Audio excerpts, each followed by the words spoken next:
menginginkan terjadinya kecelakaan maut. Namun, malang tak dapat ditolak. Sejatinya maut begitu dekat dengan kita. Ia bisa datang kapan saja tanpa memedulikan keadaan kita. Pun begitu dengan kecelakaan maut. Karena berbagai sebab dan akibat, ia bisa terjadi pada siapa saja dan kapan saja. Selain faktor alam dan kondisi kendaraan yang tidak bagus, faktor kelalaian manusia seringkali menjadi penyebab utama beberapa kecelakaan maut yang telah terjadi. Dan malam ini kami telah merangkum beberapa kasusnya dalam 7 kecelakaan maut di Indonesia versi On The Spot.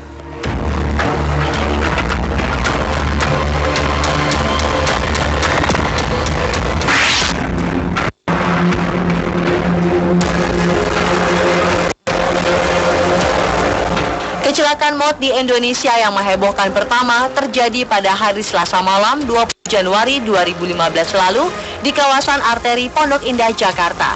Seorang pria bernama Christopher Daniel Syarif dengan mobil Mitsubishi Outlander yang dikemudikannya telah menabrak 6 motor dan 2 mobil hingga menewaskan 4 orang dan 2 orang lainnya mengalami luka parah.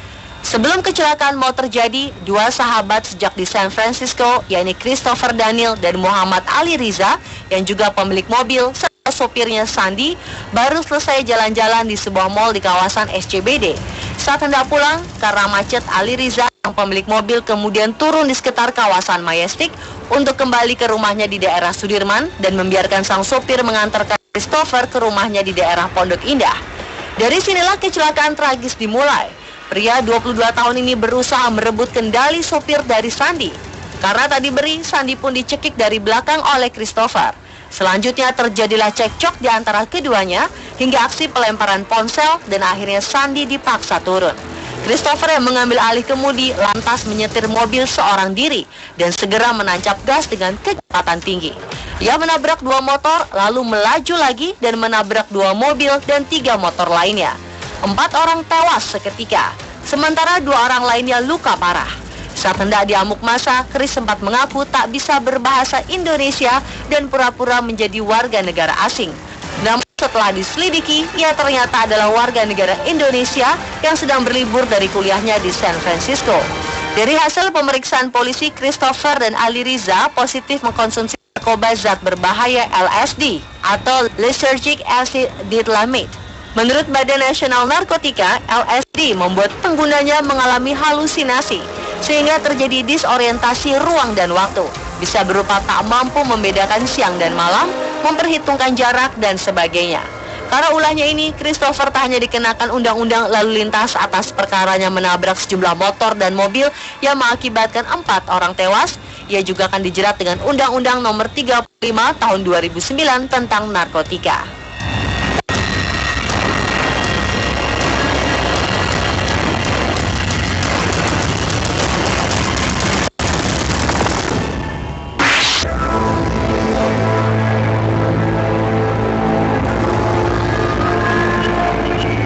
Kasus kecelakaan maut lainnya pernah terjadi pada 22 Januari 2012 lalu. Seorang wanita berusia 29 tahun bernama Afriani Susanti menabrak 9 orang hingga tewas saat ia mengendarai mobil Daihatsu Xenia bernomor polisi B2479XI. Kejadian bermula setelah Afriani dan teman-temannya berpesta semalam suntuk hingga hari Minggu dini hari di sebuah klub malam. Di sana ia mengkonsumsi narkoba dan minum minuman keras yang membuatnya kehilangan konsentrasi saat berkendara. Saat akan pulang, Afrianilah yang menyetir mobil karena ia merasa paling sadar di antara teman-temannya yang mabuk. Saat mobil Afriani melintasi jalanan sekitar Tugu Tani, Jakarta Pusat, ia mulai kehilangan kesadaran. Tiba-tiba mobil yang dikendarainya menabrak para pejalan kaki yang baru pulang berolahraga dari lapangan Monas dan menewaskan 9 orang serta melukai 4 orang lainnya. Pengadilan kemudian memutuskan Afriani divonis 15 tahun penjara karena terbukti berkendara tanpa membawa STNK, tak memiliki SIM, merusak fasilitas umum, dan menghilangkan nyawa atas kecelakaan itu. Wanita ini juga terbukti mengendarai mobil dalam keadaan berada di bawah pengaruh narkoba jenis ekstasi.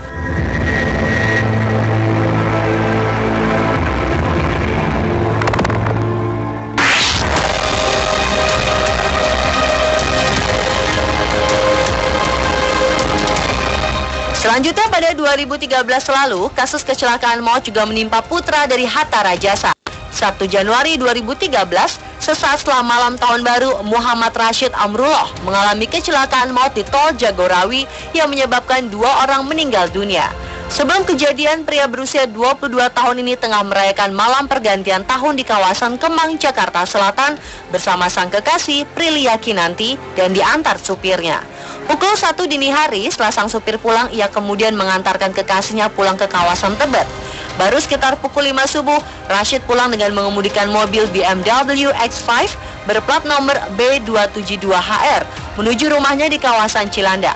Namun saat sedang berada di ruas tol Jagorawi, mobil yang dikendarainya tiba-tiba saja menabrak sebuah mobil Daihatsu Luxio berplat nomor F1622CY dan mengakibatkan 2 orang meninggal dunia serta 3 korban lainnya menderita luka-luka. Pada akhir Maret 2013, pengadilan memutuskan Rashid divonis bersalah dan mendapat 6 bulan hukuman percobaan dengan hukuman pidana 5 bulan. Putusannya lebih rendah dibanding tuntutan jaksa, yakni 8 bulan dengan masa percobaan 12 bulan.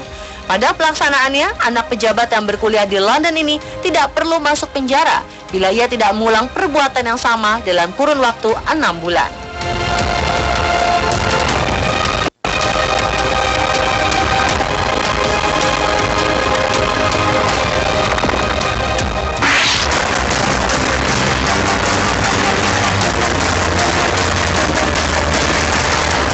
Masih di 2013, kasus kecelakaan maut selanjutnya menimpa anak bungsu musisi Ahmad Dhani dan Maya Estianti, yakni Abdul Qadir Jailani atau akrab disapa Dul. 8 September 2013 lalu, mobil sedan bernomor polisi B80SAL yang dikendarai Dul kehilangan kendali dan menerjang pagar pembatas jalan di kilometer 8 Tol Jagorawi hingga terlepas dan membawanya ke jalur seberang. Akibatnya ia menghantam 2 mobil dari arah berlawanan.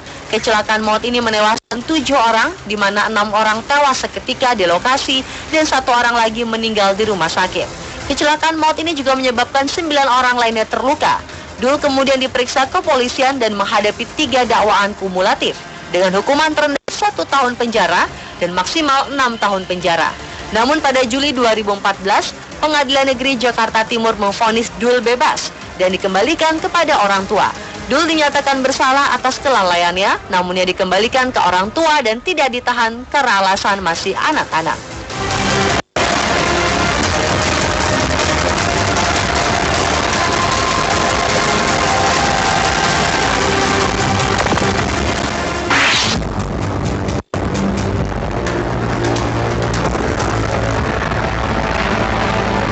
Minggu 5 Oktober 2014 lalu, salah satu pengacara kondang Hotman Paris Hutapea juga terlibat kasus kecelakaan maut.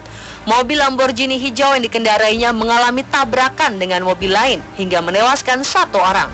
Sebelum kejadian berlangsung, Hotman berangkat dari rumahnya di kawasan Kelapa Gading untuk berolahraga di kawasan Pantai Indah Kapuk, Jakarta Utara. Di tengah jalan, sekitar pukul 5:30 waktu Indonesia Barat, tepatnya kilometer 17 Tol Yoto Wiono, sebuah mobil box terguling karena mengalami pecah ban.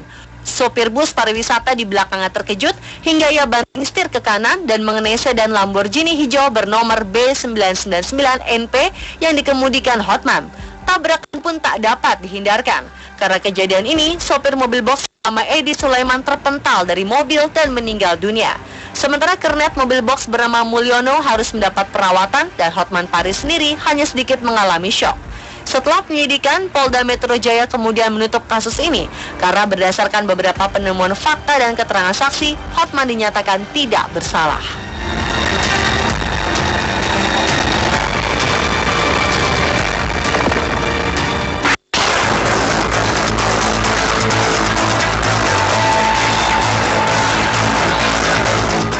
Mobil, kecelakaan maut juga pernah dialami motor yang dikendarai oleh artis Ari Wibowo. Kecelakaan ini bermula saat Ari mengendarai motor besarnya Ducati pada Senin siang 10 Juni 2013. Setibanya di Jalan Walter Mongoonsidi, Jakarta Selatan, Ari yang melaju dengan kecepatan 40 km per jam hilang keseimbangan dan menabrak Karmadi yang tengah menyapu tepi jalan. Menurut kesaksian Ari, ia telah membunyikan klakson, tetapi korban tak mendengar. Karmadi pun mengalami luka pendarahan di kepala serta lecet di kaki. Saat itu Ari langsung bertanggung jawab dengan membawa Karmadi ke RSPP. Namun 2 hari kemudian Karmadi meninggal dunia. Berdasarkan keterangan saksi, status Ari kemudian diubah menjadi tersangka. Ari menabrak pria berusia 80 tahun ini hingga meninggal dunia. Namun status tersangka Ari berubah menjadi status sebagai korban keesokan harinya setelah polisi menemukan bukti baru berupa rekaman CCTV yang merekam kejadian kecelakaan tersebut. Dalam video CCTV ini terlihat Ari Wibowo berada di jalur yang seharusnya dan ia dinyatakan tidak lalai. Sedangkan korban yang merupakan petugas kebersihan berlari menyeberang jalan dengan membelakangi jalan hingga ia tertabrak.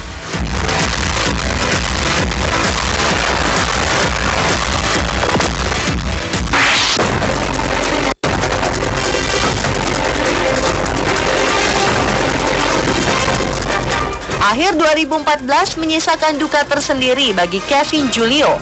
Pasalnya sang ayah Asep Chandra Hikmawan menjadi korban tabrak lari yang menyebabkan sang ayah harus pergi untuk selamanya.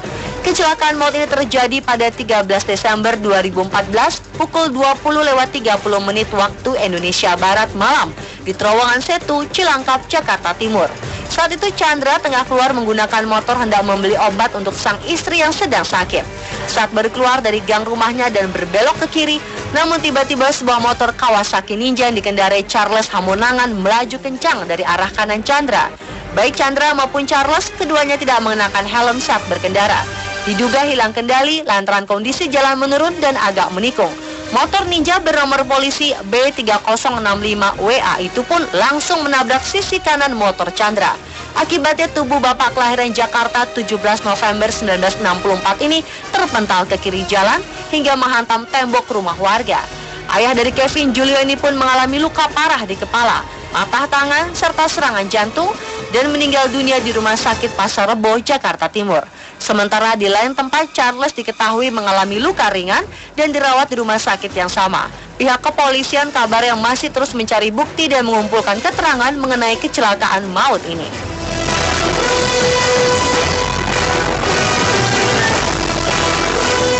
Pemirsa, itulah 7 kecelakaan maut di Indonesia versi on the spot.